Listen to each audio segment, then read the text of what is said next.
Good day, everyone, and welcome to today's webinar, Navigating the New Network from Software to Delivery. I'm Leisha Kaczynskis, BCC's Director of Marketing. I'll be monitoring today's session. If you experience any issues, please send us a message using the chat function. First, some housekeeping. Today's session is being recorded. All attendees will receive a copy of the slides, the executive brief, and the recording link after the webinar. Everyone is in listen-only mode, so please use the chat function to ask questions during the session. We'll answer as many questions as we can at the Q&A portion at the end of the webinar. I'll move on to the content and introduce our speakers.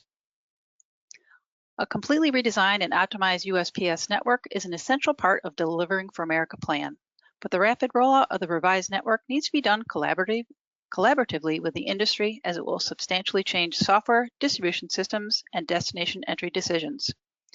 Today, our experts will be sharing information about this. First, I'll introduce Chris Lean, BCC's Executive VP of Postal Affairs, and then Chris will introduce our presenters, Deb Damore and Adam Koester. Chris is our Executive Vice President of Postal Affairs for BCC, a Blue Cross company. He's been active in the mailing industry for 30 years and participates in numerous industry associations, including the Postmaster General's DTAC as a former industry chair. As EVP of Postal Affairs, he's focused on all aspects of the mail supply chain and provides a voice of advocacy on behalf of thousands of BCC software and Blue Cross customers. Chris also chairs the board of directors of the National Postal Forum. Chris, it's all yours. Take it away. Thank you so much, Leisha, and thank you all for attending today's webinar. I think you're going to find this content very important to the network. I mean, if you were at the National Postal Forum, you probably heard a lot of information about it. We are going to be talking about that, but you know, we are right in the midst of the biggest rollout to the largest postal delivery network in the world, Delivering for America plan. And there's a lot of moving parts. And so I am thrilled that we have two experts here today to be able to share with you the latest as what's going on. And we're going to look at it from both a software and really, you know, in the field impact with that. I want to start by introducing our special guest speaker, Deb Damore. Deborah Damore is a dedicated professional with a rich history, with a rich career spanning multiple decades in the mailing and logistics industry. Presently, she holds a position of Director of Postal Affairs for ENRU Logistics and Postal Optimization, leveraging her deep industry knowledge and mailing expertise to help drive their business to new heights. Through experience in serving the third-party market, she has worked with mailers from multiple verticals to understand and benefit their interests, including the financial sector, direct marketers, publishers, catalogers, package shippers, and nonprofit organizations. Deb, thank you for joining the webinar today. Thank you for having me here. And I'd also like to introduce Adam Koester. Adam is our Senior Product Manager at BCC Software, managing products that specialize in pre-sort, post-pre-sort, process automation, and label design solutions. With over a decade of experience in the mailing industry, he leads the Delivery Technology Advocacy Council, also known as DTAC, Mailing Software Development Group, MSDG. He represents the industry on the Mailers Technical Advisory Committee Council, MTAC, and the Postal Early Exchange Committee, PEEC. Boy, that's a lot of acronyms, Adam, but all very important. Adam Koester is an active contributor at MTAC user groups, Mail.dat, MailXML work groups, and Postal Operations Technology Council. He holds a bachelor's degree from the University of Wisconsin-La Crosse, a Master of Arts in Theology from St. John's University, and a Bachelor of Arts in Religious Studies and Philosophy from Viterbo University. Adam, welcome to the webinar. Thank you for joining. Thank you so much, Chris.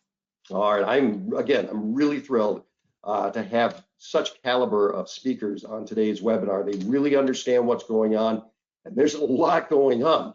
So we're going to get into that. But you know what? For those of you that are not familiar with ENRU, I'd like Deb to maybe just talk a little bit about who they are and get you kind of acquainted with them, because it's a pretty exciting story. Thank you. As you can see there, one of our tags is "Let's move forward together." But I think before going forward, it's probably best to make sure you understand our past. We've evolved from years of shared experiences from the leading logistics and postal optimization industry. We've got R.R. Donnelley Logistics, Farrington, Clark Distribution. We've all evolved to become one ENRU. We have some proprietary software that we use that optimizes our co-mail solution, allowing us to get high density. And then with our network of 8 CFs across the country, we're able to place mail in locations to get it into the postal facility in 1 to 2 days from any of our sites. So we're really excited about working with the Postal Service through these changes.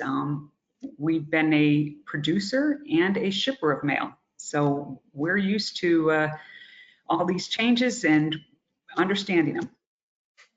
Awesome. So very much hands-on, right? I mean, from the entire process, from beginning to end, data through delivery, as we sometimes talk about with that. So Deb, glad that you're here and glad that ENRU is here as well. And for those of you that were at the National Postal Forum, hopefully you stop by and talk to ENRU and learn a little bit more about them. I think they're certainly a company to watch. And again, thank you for joining the webinar today, Deb.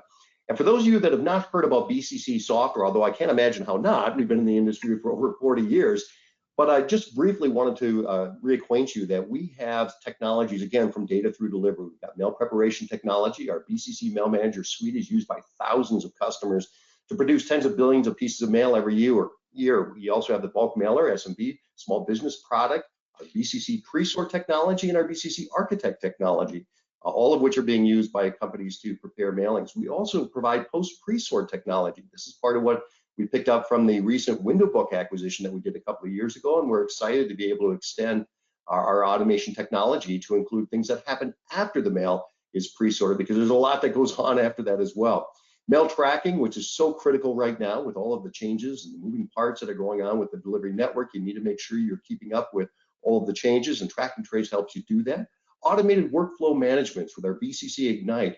Think about a graphic workflow, automated workflow, where you can visually see how mail is prepared, all with drag and drop capabilities. BCC Ignite is certainly a technology that many companies are looking at to not only help optimize their workflows, but also bring in a lot of new employees. It's a great visualization for data and often helps to onboard many to the mailing industry.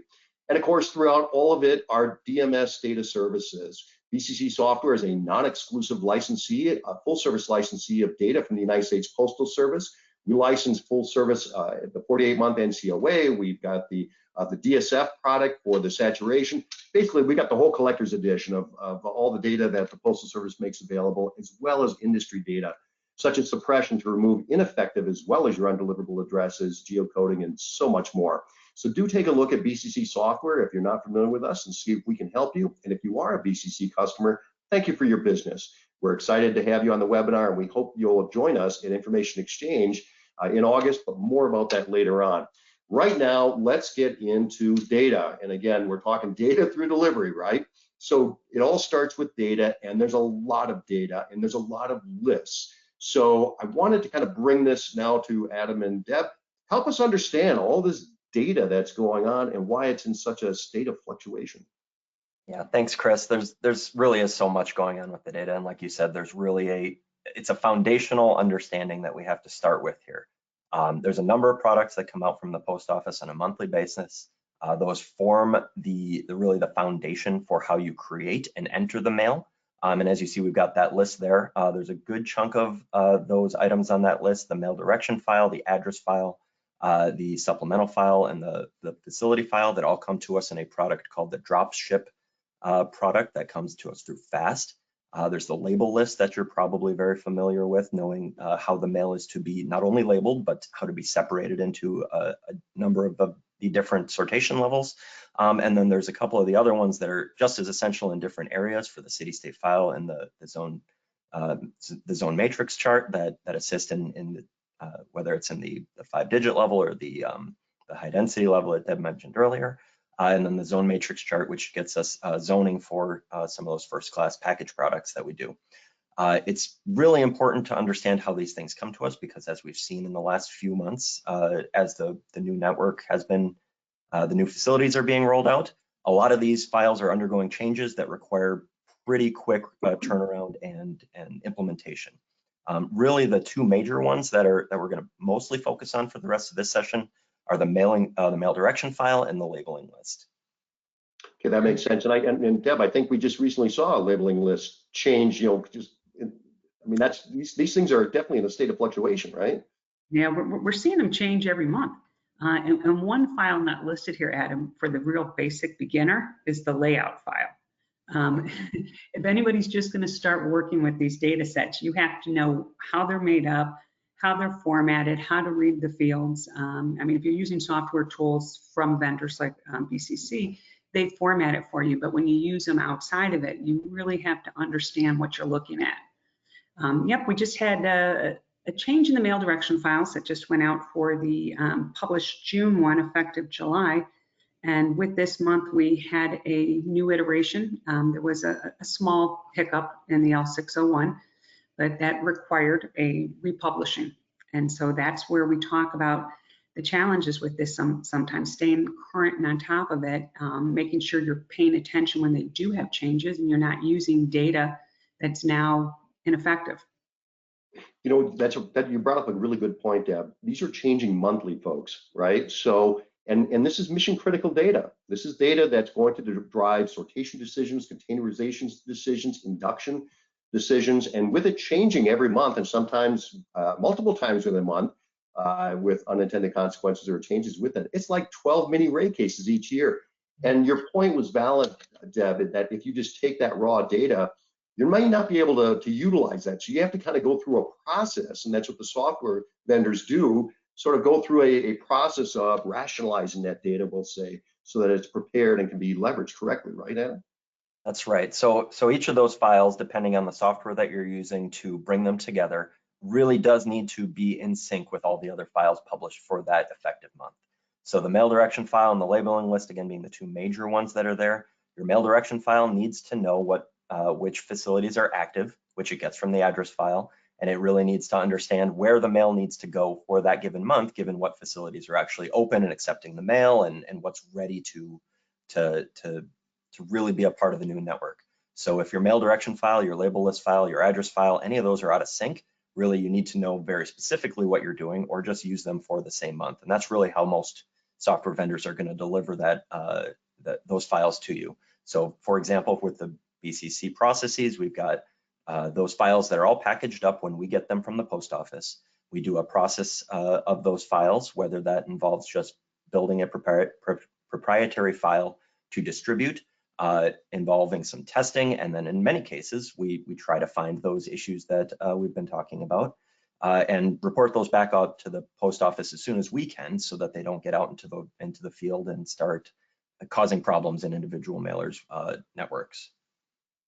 So we're rationalizing the data, we're testing the data, we're alerting the Postal Service to maybe some unintended consequences that can happen with that.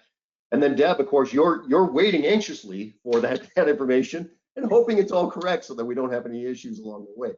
It's a lot of moving parts, folks. There's a lot to it, and as I said before, it's like 12 mini rate cases this year because we're moving quickly. The Postal Service is trying to accelerate the Delivering for America plan for a multitude of reasons.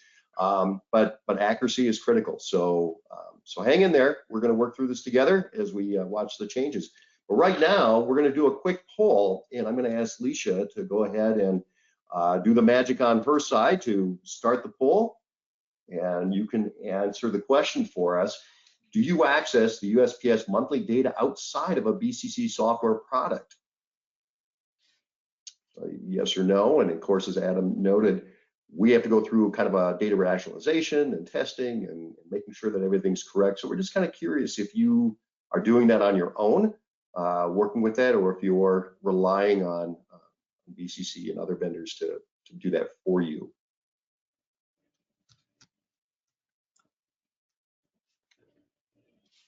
I'll give that a few moments here for Leisha to get the poll, and we'll see the results when she's ready. We usually do about a minute or so.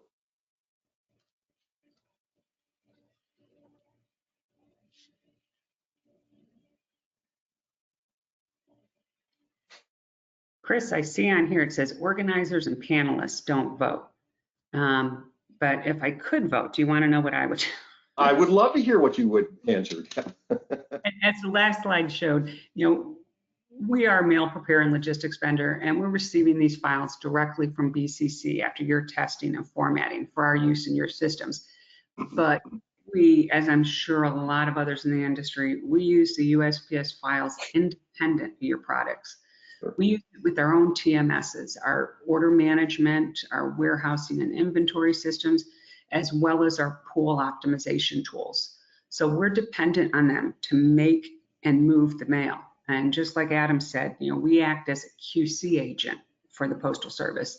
So I depend on Adam and your team to catch some of those. And then I'm also looking at the same thing on my end. Yep, that makes sense. So you're kind of a little bit of both, right? Mm-hmm. So, all right. How are we doing on the poll, Alicia? Are we ready to show the results? There it is. Okay, most of you are answering no. You are relying on your software provider like BCC to be able to do that for you, but some of you are yes, and maybe those of you that answered yes are kind of in the same state as Deb. These are mission critical data files, and it just has. I cannot overstate it. I guess the criticality of this data is absolutely essential. And in some cases, the data is almost siloed within the Postal Service, so they don't always understand the interoperability, if you will, between the data sets. That's what we're here to do, is to provide that guidance and hopefully catch that before we end up having containers prepared or mail being inducted at the wrong location.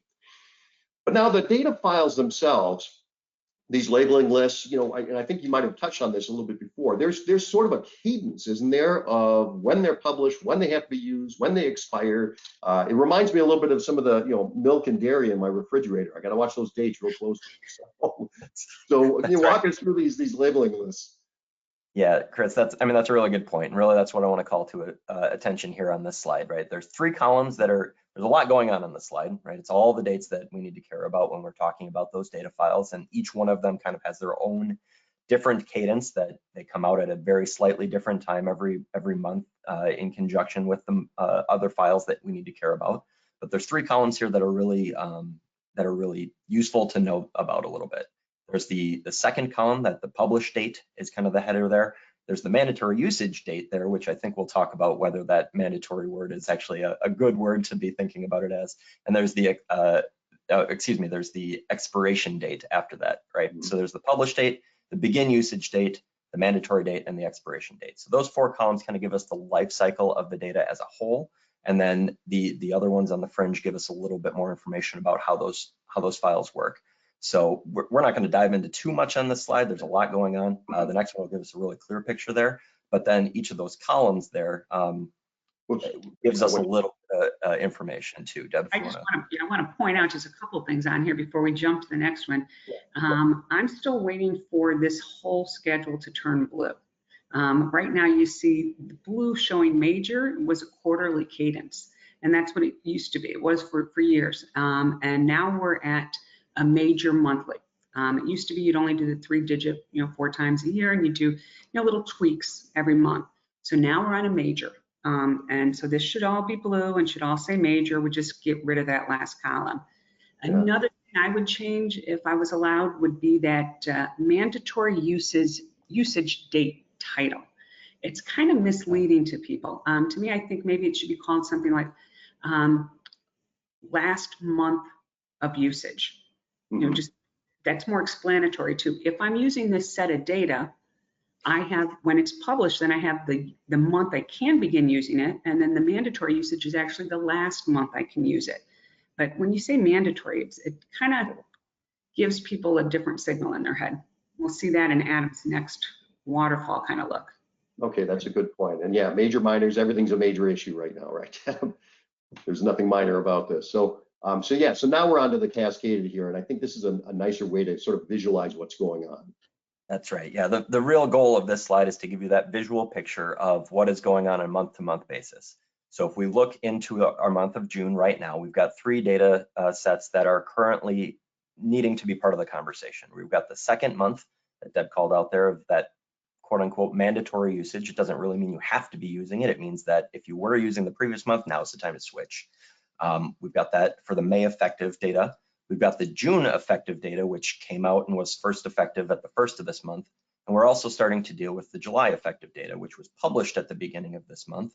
That will, depending on your software and which product and which process they follow, you may already have that in your hands and may be using it for those upcoming months for where you're sorting mail or beginning to plan for your July and August mailings. Also, I want to call it here real quick before we move on or talk about anything else, is the colors on the slide. They will correspond to the next couple ones. So remember that light blue, and then those 2 months of effective are that dark blue. Yeah, okay. This is a great view, Adam. It really visualizes how there's always two sets of data that you could be using at the same time. And I don't think that everybody in the industry, and unfortunately not even everybody in the Postal Service, understands that that's the way this is done.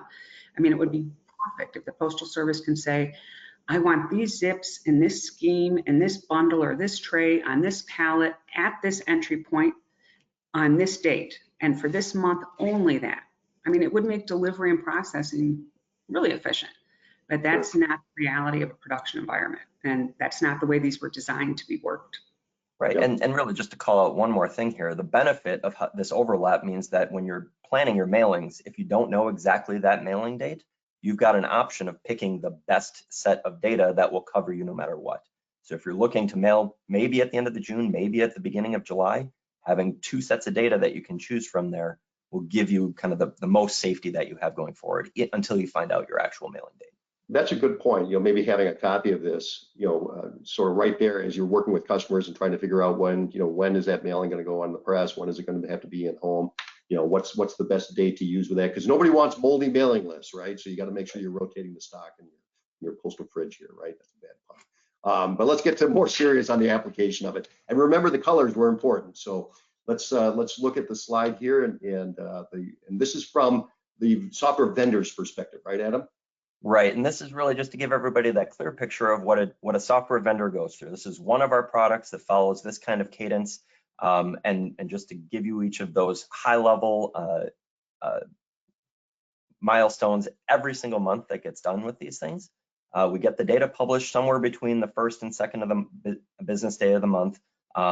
Vendors are notified, and then we begin downloading that data, ensuring that it works. We begin a build and test somewhere around the second, third business day of the month, depending on, occasionally we'll get a mail direction file that doesn't come out until the second or third, and so we have to push all these back.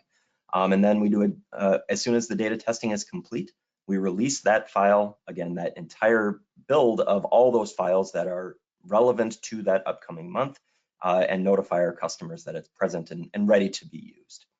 Okay, and that's what we do on a published month, and every product has a little bit of a different cadence, so you might see some of those coming out in the second half of the month or different dates in the middle of the month. And then the effective months here, just again, a couple of milestones. The first effective date of that month comes somewhere in the realm of 30 days afterwards. We start over this cycle halfway through that, or at the beginning of that effective month for the next month of data. We get the following month's data becomes effective, and you can start using that. And then all the way at the end there, somewhere around 90 days after, really it's 3 months worth of calendar time, we have the expiration date where if you're entering a mailing, you should no longer be using this data. Yep. Okay, so that's from the vendor's perspective. And now, Deb, when we look at it from your perspective, you have a lot of steps and processes and milestones here too. Yeah, it's very, very similar to Adam's, but we follow from his handoff. After you receive it, you're published, you format it, you've done your QC, it's about 5 to 8 days until we get it. But at the same time, we're downloading the data ourselves. As I mentioned, we have our own systems internal that we depend on. We have to take in the address file, make any notes for any changes, additions, deletions to our order management system. So we have to do our own kind of testing before we can install. So we're pushing up towards the end of that month. And as we get into the next month, this is where, as a third-party logistics vendor, it gets kind of interesting. You can imagine all the product that we move, I'm not always aware of what our customers' file dates are. What set of data did they use for prep? What sort of data, were they using at the time? When did they pay postage? Those kind of things have an impact on where you can enter the mail. So we're really dependent on the Postal Service following the grace periods.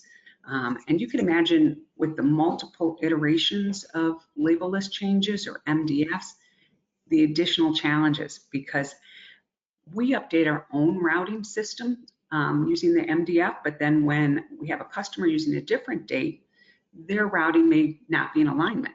And so we have to depend that we're always bringing it to the right location based on when they paid postage with those files, so that we don't impact anybody's discounts or run into issue of being refused. That's a great point. It's not just, it's the acceptance and the discounts, right? I mean, that's what it's all dependent upon. And if there's been a change in the mail direction file, you need to understand how does that align and rationalize to it, right?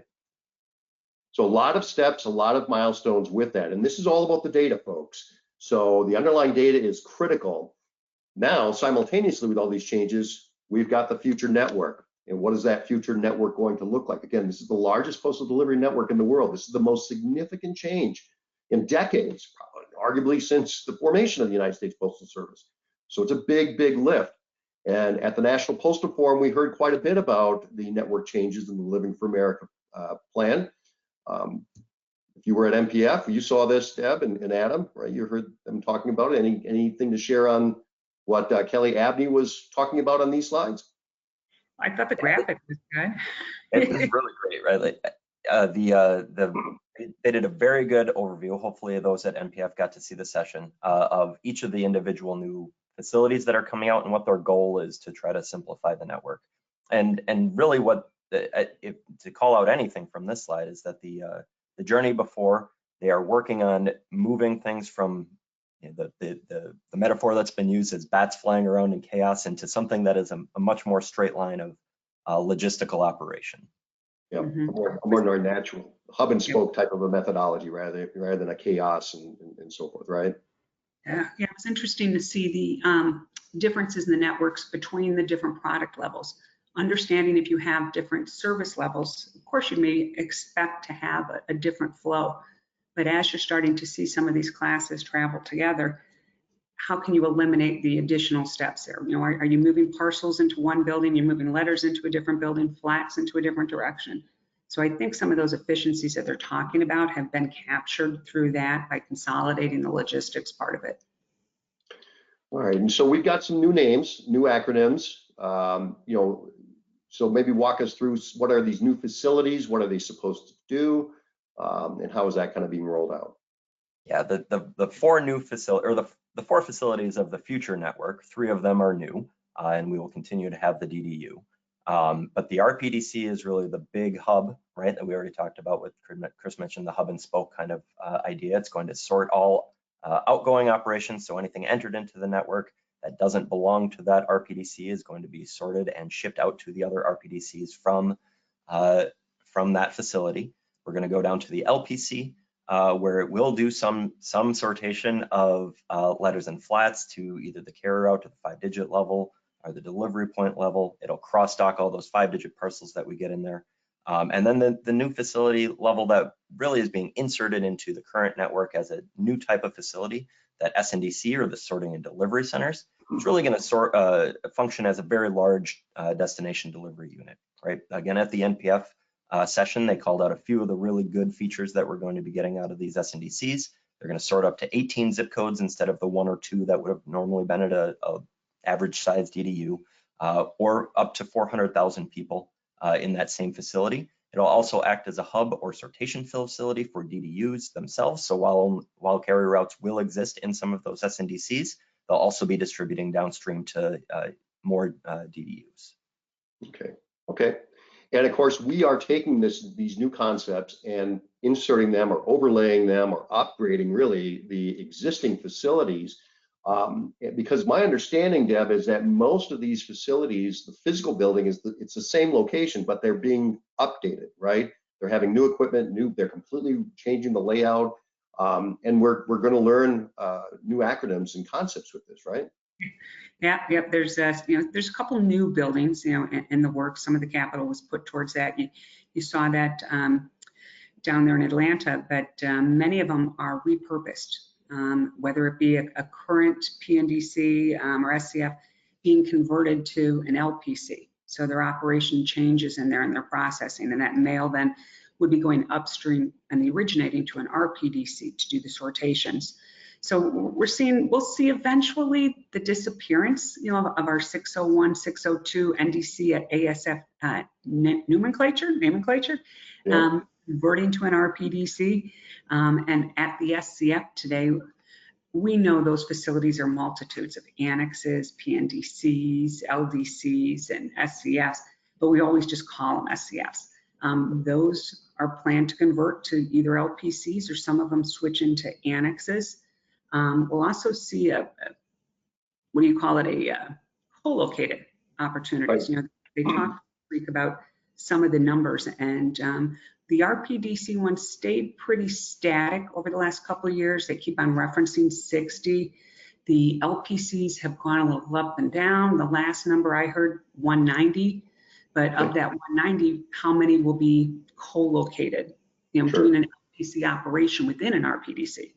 And then the SNDC, at the Postal Forum itself, I heard multitudes of numbers. I'm settling on, I think what the most average one I've been hearing is about 400. And then leaving our DDU network with somewhere from 11,000 to 15,000 when it's all done. Okay, interesting. So you bring up a good point about the co-locating, right? This is an opportunity for you, for our listeners. When you induct mail into there, you could get a multitude of different destination entry discounts, right? So as they absorb that, you could be looking at what the equivalent of the NDC discount and the SEF discount, even though you're bringing it to a single location. That's what you mean by co-located, right? Yes. Yes. One physical building acting in the operations of two different functions, that RPDC function and an LPC function. So based on how the mail's prepared to meet those two functions, you'd be eligible for one of the two discount levels. Okay, that makes sense. And let's talk a little bit more about the RPDC, the Mail Processing Logistics Network. There's a lot of different changes with that one too. Can you walk us through this slide? Yeah, this is a very pretty graphic. I wish I had the source document because I'd like to make a couple changes after this week at the Postal Forum. They mentioned here at the forum the other week that they are going to take in parcels at the LPC. Okay. Since day one, pretty much, of the rollout of the DFA plan, it's been talked that parcels were going to be inducted in the RPDC or the SNDC DTU level only. At the RPDC, you could present it either sorted to the 5-digit and get that SCF rate, or you can bring it in NDC sorted for an NDC rate. At the Postal Forum, they said, nope, we're going to open everything up. We're going to take them in. It wasn't super clear to me, though, if it's a matter of will they have parcel sorting equipment in the LPC performing those functions also, or is it just going to be another induction point where if you have the packages sorted the way that they want, you can still enter it there. Kind of like a cross-dock, the packages, right? And I would imagine that maybe some of that consideration is that key phrase in the law that was Postal Service Reorganization Act, the Integrated Mail and Package Network, right? So I would imagine that that's part of it, is they wanted to make sure that they're integrating that as well. All right, so a lot of changes with the networks, a lot of the new names. You're going to have to get comfortable with that, folks. You're going to have to understand these co-located facilities. But let's talk about the implementation of this, right? So it all looks great on paper, with the discounts and stuff, but now we have to move to actually executing on this. And recently, the Postal Service, the Postmaster General, actually kind of gave us a pretty good idea of where and when some of these big changes are happening, right? Right. So this is the list, as best we can tell, of what is actively being considered the new facilities, right? So we've got 4 RPDCs that have officially been rolled out. The data supports that they're there and doing those functions. We've got a number of other ones that we'll cover in just a few minutes of what we should expect for the coming future. But for sure, the first one that we got as a rollout was the Richmond facility. We saw a lot of the changes that needed to be ironed out in the data coming from Richmond, right? We got the actual RPDC designation when that rolled out, instead of it being called an NDC. Charlotte and Portland were pretty smooth in terms of those rollouts. Though Charlotte still has some of its own issues that it's dealing with, and then the Atlanta one is the one that's really been in the news recently as a rollout, right? And Deb, you mentioned that we'll talk about some of those impacts in a little bit on a future slide, but the Atlanta facility has been probably the one that's been the most well known. Additionally, with those LPCs, we know a number of them are functioning as LPCs today. They're all set up to be able to do that. Those two with the asterisks on them, the Richmond and the Portland facility, both are functioning as co-located facilities within their RPDC. And then the functional data that we got coming for July, a number of these other LPCs were added, right? So I had to update my slides after NPF, right? Like we had maybe 4 or 5 of these LPCs that were called so in the data. And then with July, I think we added another 4 or 5 more. There's, again, that's that list as number 11 in the LPCs there that the There's a number of facilities that are marked as working as LPCs today, but they're not being called so as yet, and those are on a different set of lists here. The SNDCs we saw again from the MPF presentations, they have 68 of those that are currently functioning, and we've gotten a few waves of those, as well as one-off individual facilities that have been deployed, and we're expecting another 28 of them prior to the end of September this year, right? So those are in a constant rollout cycle here. We're getting new facilities every day. We're in a little bit of a lull for the RPDCs and LPCs as they're actually changing the data, but that's been good. We've got our feet underneath us, as well as we're learning along with the post office how to support all these things. So I was just going to mention points we just learned here on this SNDC number. The Postal Service has started to, in some of the sites where even if they haven't moved delivery operations out of a facility into a new location, moving the zips, but if they've installed the new parcel sorting equipment, they've started to identify that as an SNDC. So you may see sites in the data called SNDC, but it might not be the same type of SNDC where you have multitudes of zip codes in there. Doesn't mean they're not going to add to it, but just so you're aware, as they're adding new parcel sorting equipment, because it's much more efficient than sorting by hand. Makes sense. Interesting. So, and then we also, of course, in the midst of all this, have a July price adjustment coming, and there's quite a few changes with that as well, right, Deb? Yeah, this is one of the effects of the transportation changes that the Postal Service has called their NDC unwind. Yeah. They've gained efficiencies in the logistics network. The result of that produced reported pass-throughs in the FY23 annual compliance report of greater than 100%. And what that means is that they showed their cost avoidance of the work share we completed by delivering to NDCs and SCFs was less than what they were giving us in discount. And so when that happens, they're mandated by statute to adjust those pass-throughs so that the discount level is 85 to 100%. So in these examples, just say it showed that they were giving a drop shipper $120 to take something to an SCF, and they said it only cost the Postal Service $100 to do it. Yeah. And so in that kind of situation, they have to change the discounts. So in this July filing, we have dropship discounts going down from 7 to 23%. Even more impactful is the change in the delta between our NDC and SCF. We've got that 60 to 80%. That's going to change behaviors. And these discount levels, these swings, these deltas can all change again in our July 2025 rate change or 2026. That's all going to be dependent upon what they report out as their pass-throughs for FY24. Where I'm a little concerned is there's only 1 quarter left for FY24 that will have mailers changing behavior based on this pricing signals. So to use that and say this is how mailers will behave and we'll change the settings based on that is a little concerning. But I do forecast they'll likely go down again in July of 2025 because the ACR from 23, those network changes that they did in the NDC unwind were only for, I think, 2 of those quarters. And FY24, they've done that in 4 of them. So they're expected to have more efficiencies and should show again the pass-through a little bit high. Okay. And then flex container incentives, some changes there. Yeah, so why we see the dropship discounts decreasing, the Postal Service is realizing and rewarding with benefits better containerization, regardless of where you enter it. They're realizing efficiencies anytime that product can bypass their processing. So if you can get your letters onto an SCF pallet, if you can get your flats onto an SCF pallet, and even better, when you can get them onto a direct sort pallet that can go directly to a delivery unit. And that doesn't matter whether you origin enter it, NDC, RPDC, or SCF or DDU.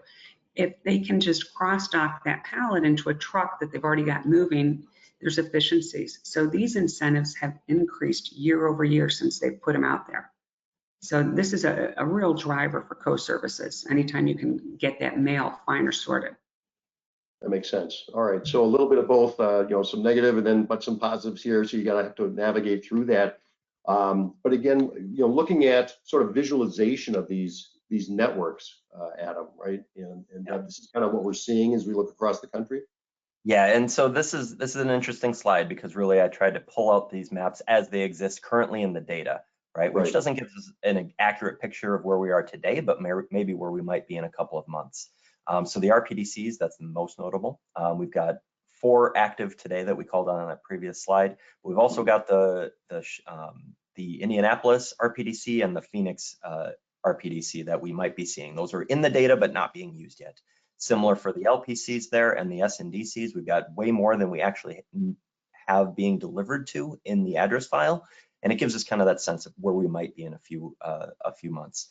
Really what I want you all to grab out of these is kind of where these clusters are appearing, right? We've got a few of those RPDCs out on the East Coast, and in Houston, we've got an LPDC, and then we've got a map coming up in a few slides that try to remember where these things are.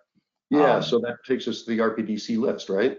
That's right, and this is actually a list that we got from the PMG's response to Senator Peters about covering really the status and how we are moving forward on the new network. Where are we now and where do we expect to be in maybe 2 years? This is that list. The ones that are bolded there, that Richmond, Atlanta, Charlotte, and Portland, are the ones that we know are active today, and where might we see a couple more of these facilities in the next 2-3 years. Got it, okay. And then our LPC list. That's right, we've got a very similar list here. These are the ones that we're expecting to see rolled out in the next 2 or 3 years. 2 years, I think, is the time frame that's really covered there, as well as, and that's a very good resource. If anybody hasn't read that letter, please go out and take a look. There's, if any of these facilities are things that you expect or currently deliver in that area very regularly, there's a good coverage of what's currently functioning and what will be functioning in the next couple of months. That makes a lot of sense. So stay tuned, folks, as you look at this. Deb, were you going to add anything else? I just want to point out on the South Houston, Texas area, we have it bolded as active. It's active in the data. It's active in operation, but it's not active yet in induction. So that was a site that was supposed to go live to us February or March, and Postal Service put it on hold. So we're not ready. They were having some issues during the peak season in the Houston area.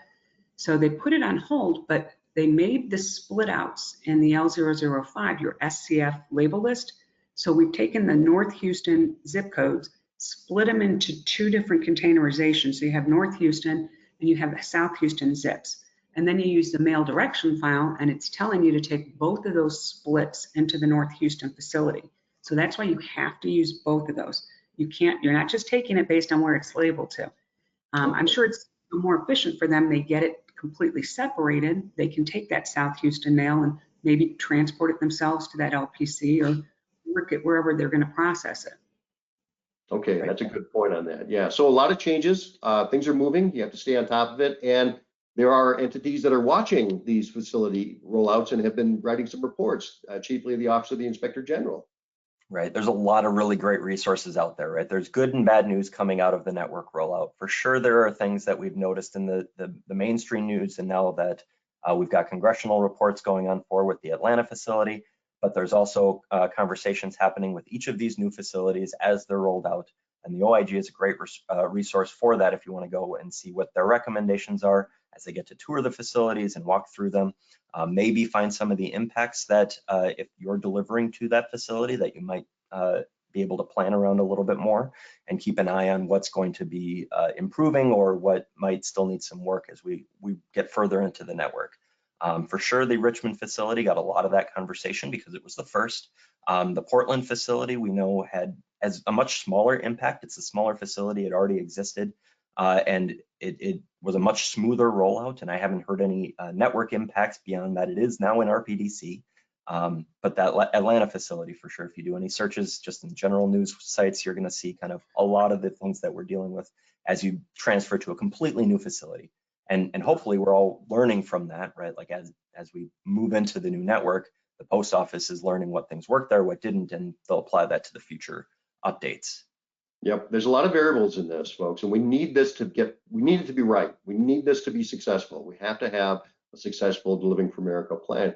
But the impact on service is going to fluctuate. And in fact, we're seeing some of that. And this goes back to what I was saying before.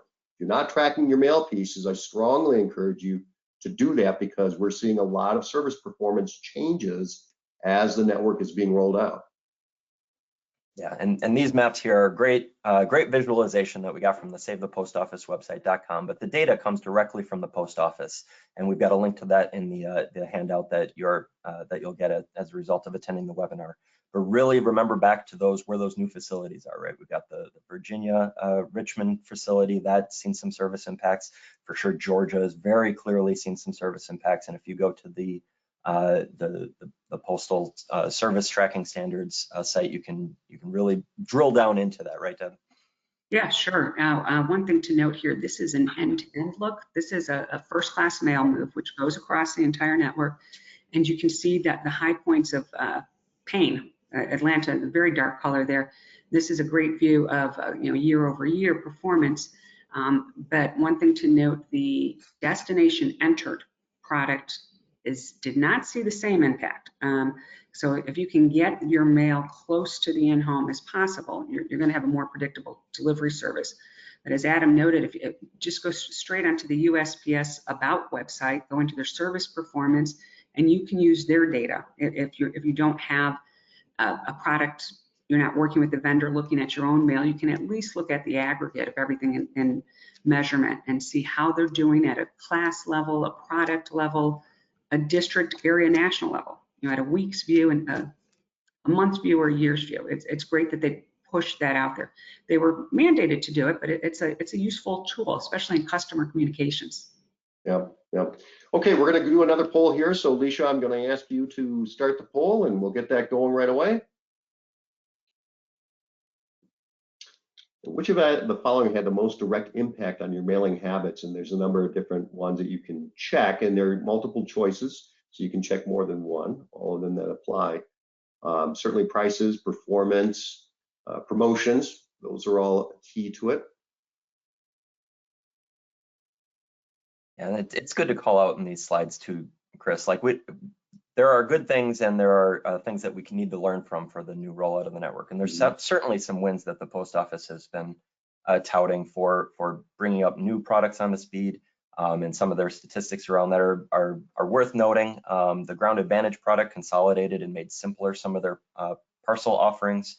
Okay.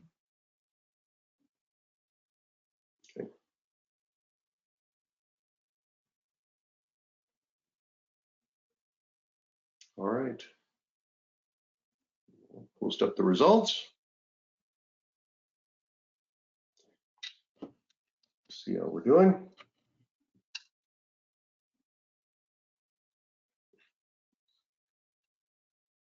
Increasing prices. Okay. I wish I could say I was surprised. yeah, not a big surprise on that. A whole other conversation, I'm sure, on it. But all right, well, thank you for your input, everyone. And now, as we begin to wrap up here, Adam, what can we expect with software, with all these changes? There's really so many things that the software needs to be doing, and that we at BCC for sure are trying to keep on top of, right? As the new facilities are rolled out, Deb, you mentioned the nomenclature is starting to change as we're beginning to understand what consolidating all these new facilities is going to look like as it changes from the transitionary period, or from the old network into what we're in as a transitionary period, what those SNDCs are doing. For sure, we need to stay in conversation with what zip code separations are doing in the labeling lists, right? Like Deb, you noted in the South Houston and North Houston, they've got those zip codes separated, even though they're all going to the same facility at the moment. And keeping up with making sure that our software is doing the right thing for the customers is that it is really to make sure that your mail is getting created correctly. Making sure that mail gets entered into the correct facilities needs to be a constant conversation with that data, and then following up on what these new facilities themselves, just the names of them, is doing to the software, making sure we're putting all those changes in the right places in reports, in the interfaces, and on a day-to-day basis, we're making it as clear as possible to navigate in the software what a new facility, what the new network is going to look like while we're not quite there yet. Okay. Additionally, those data updates, if you were paying attention to the industry alerts and some notes in our release notes around our monthly data, they're keeping things up to date as best they can, but every once in a while something will fall through the cracks. and those drop ship codes for those RPDC facilities needed to be updated, and that might cause some internal systems to not recognize what they used to be in the old data. Okay. All right, and there are 3 major areas of impact to the software that you're focusing on, right? That's right, and that it really comes down to, again, all those things that we've mentioned, right? We've moved out of the old. We are in a time of transition where things will look both old and new, and then we're driving towards the new DFA network. And as we've kind of noted along the way, the new network is a little bit in flux. We're still learning new things about what the post office expects it to look like, but we've got to keep on top of when a new product rolls out, making sure that things like Ground Advantage, as they work with the new network, are functioning correctly in the software. As the sortation rules and levels begin to change, those things are working correctly so that they can all get to the right place within the network and get that best on-time delivery that Deb, you mentioned before as well. Yeah, the last thing I'd want to just put in the room, it is just so important to stay engaged. And there are so many avenues of free education out there. The MPF, the PCCs, the AIM meetings, MTech, your user groups. And remember, you don't have to be an MTech member to participate in user group. User group 3, we're talking about all the changes with FAST and with these data files. So this is an area to stay engaged with. Postal Service puts a lot of great information out on Postal Pro. You should be checking that on a very regular basis. You can even get an RSS feed to push to you when they put new documents out there. They put this information on the USPS About under their strategic planning. You can read through those mail processing facility review reports and see what sites they're proposing to change, what they're going to change about it, what processing is going to move, why they're going to do it, what savings they think they're going to realize from it, so that you can get ready. All right, thank you. So again, as a reminder to everybody, we are going to be providing the slides as well as an executive summary. So I think you're going to find both of them very helpful. Obviously, the slides have a lot of information, but the executive summary is a great one page that you can keep nearby as all of these changes are happening. And you do want to stay on top of that to the point that Deb made. And if you want to continue to have a conversation about the Delivering for America, you don't want to miss going to Information Exchange. We're back in Chicago again this year, August 12th to the 15th. Join us where we're going to have an open exchange conversation. This is not a user conference, but really an experience to understand how people are using the software, what some of the changes are, a deep dive into our product roadmap. So you've got an active voice into how you want to see the technology shaped for our software and our data services as we continue to provide that for our customers. And if you join us, you're going to hear from 2 excellent keynote speakers. We're so thrilled to have Tom Day, the Vice Chairman of the Postal Regulatory Commission, join us. Tom has an amazing career of working at the Postal Service at some of the highest levels. He's now back to the industry, but this time at the PRC. So Tom's going to be talking about what he's doing there. And also we've got Earl Johnson coming back again. He was there last year and everyone really loved hearing from Earl. He took a lot out of Information Exchange as well. So Earl's back again, and we're going to talk to him about what's going on in the future with addressing and technology with the folks that he's managing in our Memphis, down in the Memphis area with that as well. So please join us for Information Exchange. You're going to get a lot out of that, and you can sign up for that at bccsoftware.com. And I know we've got some questions, so we want to jump right into it, but here you can see we had a lot of fun at the National Postal Forum. Thank you again, Deb and ENRU, for hosting such a wonderful event. We had a great time. And I know that there's been some questions here. So let's see. Why don't we go, let's see here. Let's, gosh, what's the source of data for the heat maps on the service performance? I think you mentioned that, Adam, when we looked at the different sort of the before and after on that Save the Post Office. I believe that all comes directly from the service performance standards, but that article that's linked there at the bottom will give you those actual sources. So. Okay, all right. And Deb, maybe this one's more for you. Chicago doesn't cross-dock anything, according to this attendee. What if Houston and others won't cross-dock? Can you pre-sort templates adjust to that? Well, you hope that they have it accurate and they communicate that correctly to you in your data files so that you can prepare it the right way and that you're taking it to the right locations. In Chicago, we've had a bit of a challenge there with the flats. They're in the middle right now of converting into an RPDC. So they're going through quite a bit of construction, and we had several different industry alerts directing us to take our flats to another facility to be processed. And there was a lot of miscommunication about whether or not they were going to cross-dock in the origin and accept that the mixed flats or whether they were going to process that there. So it still haven't gotten a real clear answer, but I think most of us have just started taking it to Fox Valley so that we get it delivered. Okay, all right, that makes sense. That makes sense. Yeah, still a lot of fluctuations on that, right? Let's see. We are now. The next one is we are located in Vermont, and it looks like our area has been left out. Oh no! What happens to our mail? It will be very difficult to get any additional discounts if the processing centers are hundreds of miles away. What do we tell our Vermont friends here? That's a really good point on those maps that we showed there. Remember, those are just the ones that are coming in the next year or two, right? As we move towards a new fully integrated network, we're looking at something like 60 to 65 RPDCs. That either of those maps only had 6 to 10, depending on which set of data we're using. So don't worry, it's coming. So the paint's not dry, and we haven't started on the other rooms yet, right? So it's a progressive rollout. But I will say that I'm glad that the PMG, through his second letter to Senator Peters for the Oversight Committee, was able to give us more granularity that we've been looking for. So I know a lot of people are circling dates on their calendars for when their area is going to see some of this. Next one is, so do you expect that many MSPs will do a lot less drop shipping since the discount is much lower? And is that what the USPS wants? It does not provide as much value to them with the new logistics. Deb, I think you kind of touched on that, right? I mean, the pricing is driving behaviors, isn't it? It is driving behavior. I don't think people are going to stop drop shipping. I think you're going to see a change in some behaviors of whether you enter it at an SCF or an NDC. Actually, the SCF is a better product. If you look at your delivery predictability from when you deliver to an SCF, it's more consistent, you know, in that 2 to 3 day versus taking it to the NDC and they tell you 2 to 5, but sometimes it's 2, sometimes it's 7. If you're really trying to hone in on a call center or a sale date, people are still going to let their marketing budgets drive it to the SCF delivery.